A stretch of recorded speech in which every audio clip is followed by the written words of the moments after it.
Dugaan perampokan yang dialami Pak Sutri di kawasan 15 Ilir Palembang pada Selasa 25 November 2025 malam itu menyisakan duka keluarga.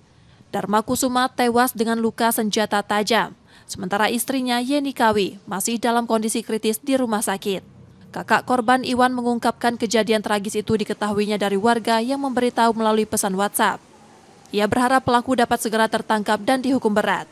Kedua korban merupakan pengusaha kerupuk Palembang dan dikenal baik oleh keluarga. Selama menjalani bisnis tersebut, Iwan mengaku keduanya tidak memiliki permasalahan pada orang lain.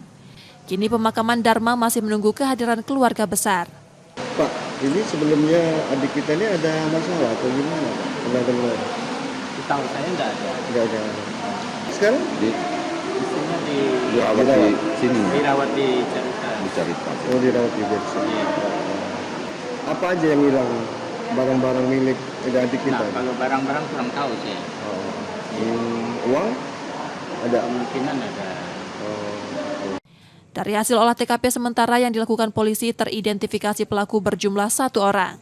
Kini polisi masih mendalami keterangan saksi dan mengumpulkan bukti, termasuk barang atau uang yang hilang dari rumah korban. Reski Oktora, Muklas Diferensial, Kompas TV, Palembang, Sumatera Selatan.